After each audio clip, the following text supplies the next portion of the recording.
There are as many as 100,000 people missing in the US at any given moment.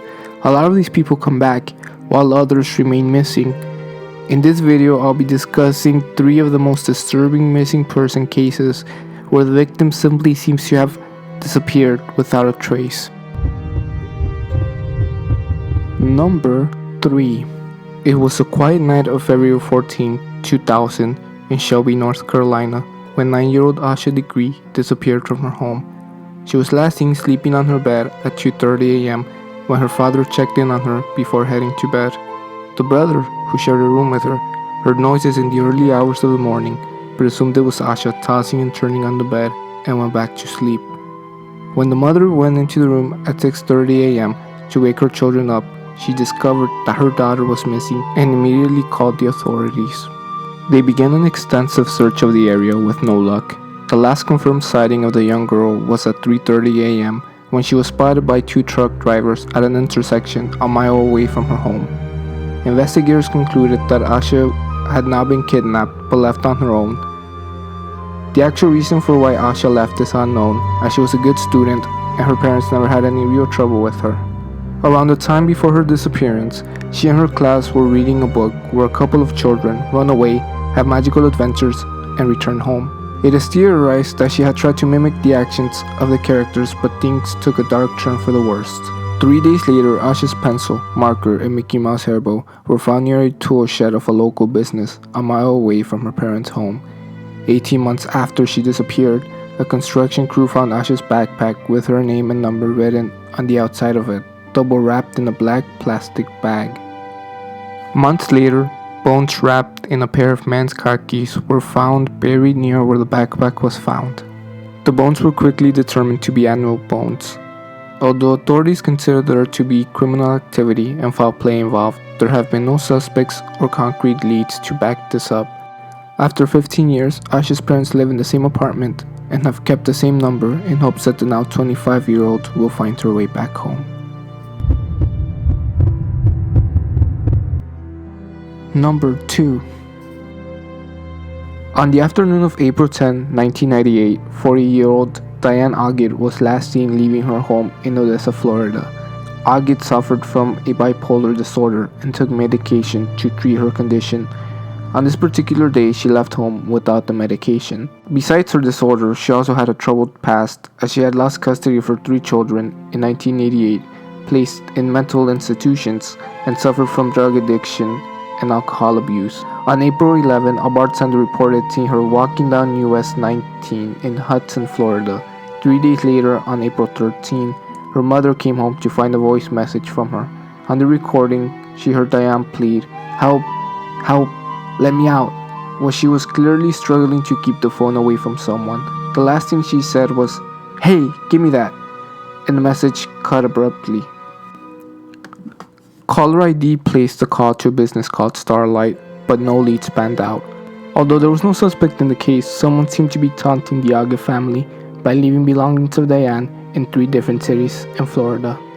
The first thing that appeared was a severed middle finger found in Hudson, the last place she had been seen. In Odessa, 2 weeks after her disappearance, Ogid's clothes that she wore the day she went missing were found in a bag neatly folded in an outdoor freezer of a convenience store. Almost 2 years later, another bag appeared at a convenience store in Pasco, Florida that was labeled Diane with black marker that contained a black eyeliner, perfume, and a tube of lipstick and a tube of toothpaste. Ogid's mother said that the makeup and perfume looked like something her daughter would use, and that tube of toothpaste was the one issued to Ogid at her last stay in the mental institution. No one has heard from her since. Her mother, looking back, states that Diane should have remained in institutional care.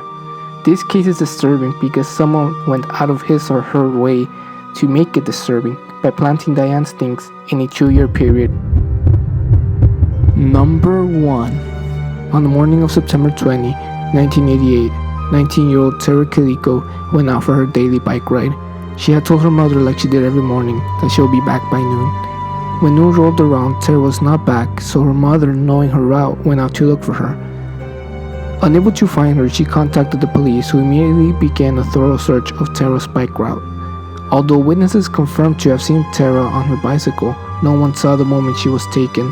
Some witnesses said that a truck seemed to have been following her, but investigators were unable to find anything concrete on this lead. Tara's bicycle was never recovered, and Tara herself seemed to have vanished. Almost a year later, in June 15, 1989, a Polaroid was found in a parking lot of a convenience store in Port St. Joe, Florida. The Polaroid, the one you're seeing, showed an unidentified young woman and a boy gagged and bound in a bed. The boy was believed to be Michael Henley, who also disappeared from New Mexico around the time of Tara's disappearance.